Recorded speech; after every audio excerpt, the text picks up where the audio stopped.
আল্লাহ যদি ওই কবরের ঘরে আপনারে আমারে গুনাহগার বলে ডাকতে, কেমনে সহ্য করব?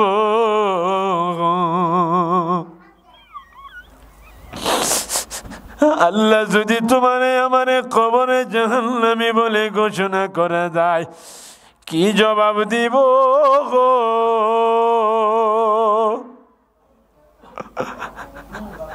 আমরা মানুষ কেমন জানো? আমাদেরকে এই রমজানেই তো আমরা নামাজ পড়ি, তারাবি পড়ি, ছোট্ট ছোট্ট মশা কামড় দিলে সইতে পারি না, আমরা কোয়েল লাগাই, বাড়িতে ঘুমাইতে যাইয়া মশারি টানায়া ঘুমাই। ওরে আমার বাবা, গুনার জন্য কবর সব বিচ্ছুর ঘর হইয়া যায়, অন্ধকার ঘর খবর জাহান্নামের গর্ত হইয়া যায়। তোমার আমার চিন্তা নাই, টেনশন নাই, পেরেশানি নয়। আমার নবী বলেন 70 থেকে 99টা সাপ তোমারে আমারে কামড়াইয়া কামড়াইয়া দো। আমরা মানুষ তো মশার কামড় সইতে পারি না। ও ভাই, অজগর সাপ তোমারে আমারে কামড়াবে, বিচ্ছু কামড়াবে, কেমনে সহ্য করব?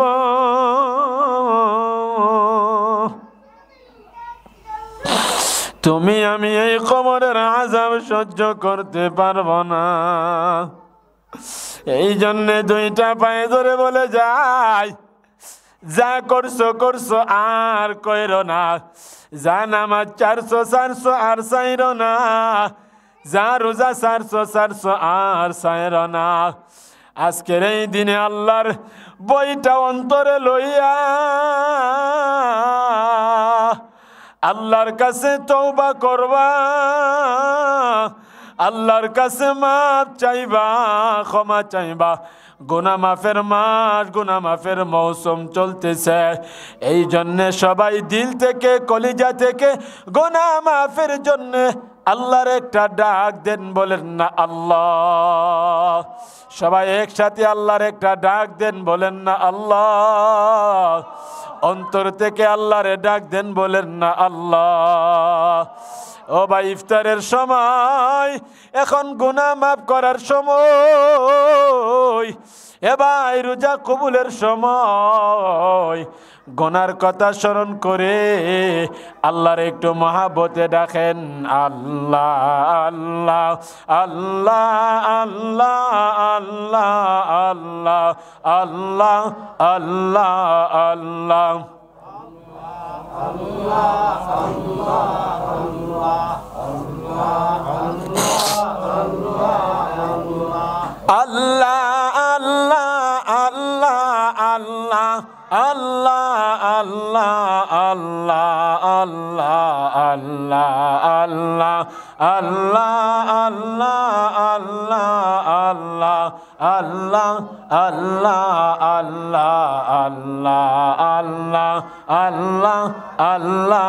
আল্লাহ সবাই পড়ি, মহাব্বতে পড়ি, অন্তর থেকে পড়ি, আল্লাহ আল্লাহ আল্লাহ আল্লাহ আল্লাহ আল্লাহ আল্লাহ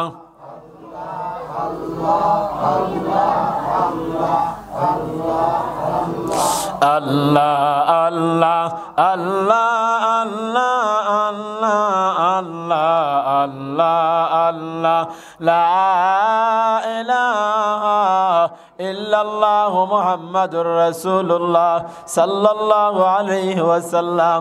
যেই কথাটা বুঝাইতে চাই, যেই কথাটা আপনাদেরকে বলতে চাই, এই জায়গাতে অনেকে আছেন আমার বাবার বয়সের, অনেকে আছেন আমার ভাইয়ের বয়সের। আপনাদেরকে যেই কথাটা বলতে চাই, আমার জীবনে অঙ্গ প্রত্যঙ্গ গুলার ভিতরে শুধু গুনাহ আর গুনাহ।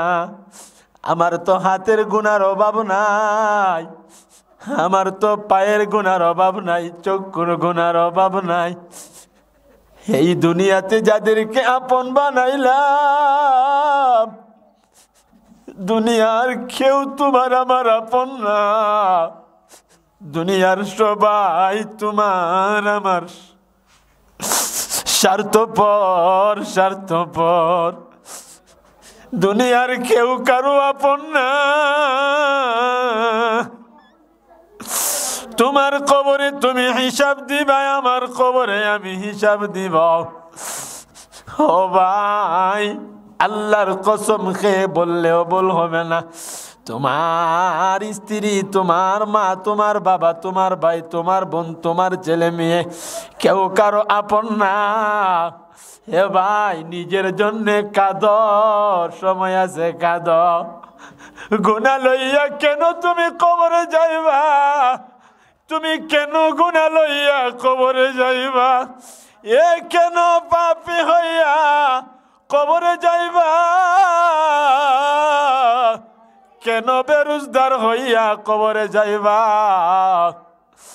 না না না, কেন বেনামাজি হইয়া কবরে যাইবা? কবরে গেলে কি জবাব দিবা?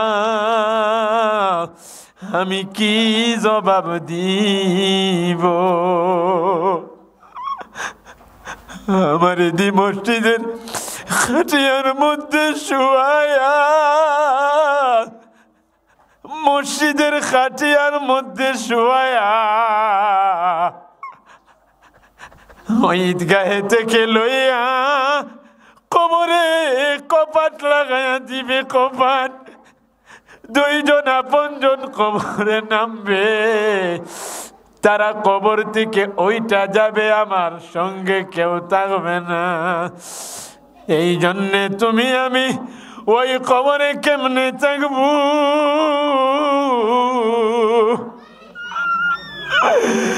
ওই কবরে কেমনে থাকবো? ওই কবরে কেমনে থাকবো? আল্লাহ যদি মাফ না করি, আমরা কোথায় যাব, কার কাছে যাব? আমরার তো যাওয়ার জায়গা নাই। কেমনে থাকবো কবরে? গুনাহ ভরা জিন্দেগি লইয়া জমিনে হাঁটো,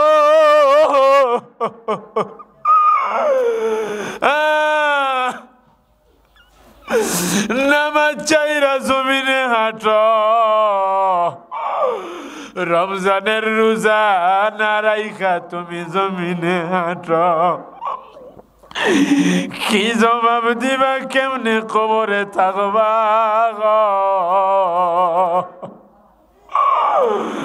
ও আমার আব্বা গো, ওরে আমার মা, চোখের পানি সাইরা মালিকের কাছে কাঁদবা, মালিকের কাছে চোখের পানি সাইরা কাঁদবা, আল্লাহর কাছে কাঁদবা।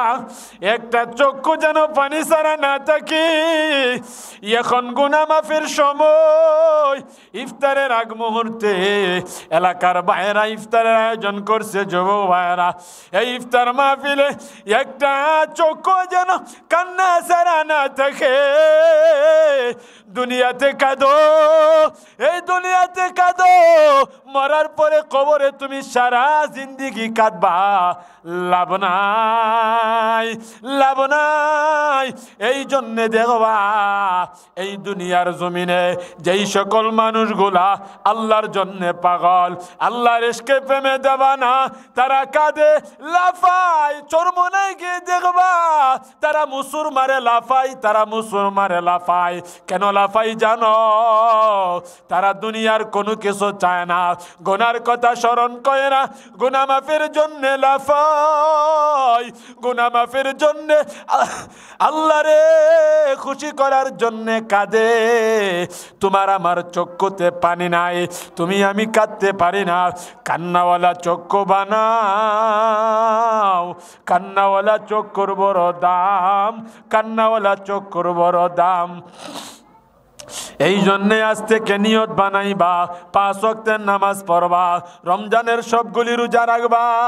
কারণ আল্লাহর ভয় অন্তরে ঢুকাইয়া রোজাগুলা রাখবা। আল্লাহরে ভয় করো, নামাজ পড়ো, আল্লাহরে ভয় করো, রোজা রাখো, আল্লাহরে ভয় করো, কোরআন তেলাওয়াত করো, আল্লাহরে ভয় করো। এরে ভাই, এই মসজিদের সাথে সম্পর্ক রাখো। আল্লাহ বলে, বান্দা তাওয়াক্কালতু আলাল্লাহ, আমি আল্লাহর উপর ভরসা কর। আমি আল্লাহরে বান্দা তুই চা, আমি আল্লাহ সব তোরে দিয়া দিব। এই জন্যে বাবারে বন্ধুরে আমার, আল্লাহর নবী বলেন, আন তা'বুদাল্লাহ কাআন্নাকা তারা ফাইন লাম তাকুন তারা ফাইন্নাহু ইয়ারা।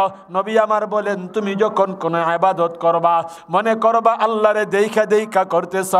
যখন তুমি মনে করবা ফাইন লাম তাকুন তারা, তোমার আল্লাহকে দেখার ক্ষমতা নাই, তুমি মনে করবা ফাইন্নাহু ইয়ারা, তুমি মনে করবা আল্লাহ তোমারে দেখতেছে। ও আমার বাবা ভাই, আমরা যেই নেক কাজ করি আল্লাহ দেখে কি দেখে না? আর জোরে কোন, আমরা যেই গুনাহ করি আল্লাহ দেখে কি দেখে না? আল্লাহ দেখে। এই জন্যে বাড়িতে বইয়া খাইস না, হোটেলে বইয়া খাইস না, নামাজের সময় ঘুরিস না, আল্লাহ দেখে। এই জন্যে আল্লাহ বলেন, ইত্তাকুল্লাহ, আমি আল্লাহরে ভয় কর, আমি আল্লাহরে ভয় কর। কেমন ভয়? হাক্কা তুকাতিহি, ভয় করার মতো কর, যেই বইটা তোমারে আমারে গুনাহ থেকে বাঁচা রাখবে। গুনাহ থেকে যদি তুমি আমি বাঁচতে না পারি, আল্লাহর ভয় নাই। যদি রোজা রাখতে না পারি, আল্লাহর ভয় নাই। যদি নামাজ পড়তে না পারি, আল্লাহর ভয় নাই। যদি হালাল খাইতে না পারি, আল্লাহর ভয় নাই। যদি মসজিদে আসতে না পারি, আল্লাহর ভয় নাই। আল্লাহর ভয় যার অন্তরে না, ওই মানুষটা মরার পরে আল্লাহর ভালোবাসা পাওয়ার কোনো যোগ্যতা তার ভিতরে নাই, ঠিক কিনা? এই জন্যে খালে কমা লেখো আল্লাহ পাক পড়ুয়ার, ক্ষমা করে দেও গো আল্লাহ আমরা গুনাহগার, ঠিক না? আমরা সব গুনাহগার, আল্লাহর কাছে মাপ চাইব। রমজানে যারা রোজা রাখতেছি আলহামদুলিল্লাহ, সামনে রোজাগুলা সঠিকভাবে রাখার চেষ্টা করব, ভালোভাবে রাখবো, একটাও ভাঙবো না ইনশাআল্লাহ। তারাবির নামাজ পড়ব, মসজিদটা যেন বড়ে ইনশাআল্লাহ। মা বোনদেরকে বলি, রোজা না রাখলে বেড়ারে করো, বাদ দিও না। তুমি বাদ যে খাওয়াইবা সমপরিমাণ গুনাহগার হইবা। স্বামীর হুকুম মানবা, কিন্তু আল্লাহর কাজের বিরুদ্ধে হইলে মানা যাবে না, ঠিক নি? কিছু মা বোনেরা স্বামী রোজা রাখে না, ফুত রোজা রাখে না, রাইন্দা বাইরা খাওয়ায়। স্বামীও জাহান্নামী, তুমিও জাহান্নামী। তুমি রোজা রাইখাও জাহান্নামে যাইবা, রোজা রাইখাও জাহান্নামে যাইবা। অনেক মা বোনেরা আছে, ফুতের বয়স 15, আবুদ্দারা হুক খাই যাবো গা, রোজা রাখুন যেত না। আবুদ্দারা কি হয়ে যাবো গা? হুক খাই বলে যাবো গা। তুমি যে হুক খাই না ফুলারে যে খায়া পেট মোটা করতেছ, গার মোটা বানাইতেছ,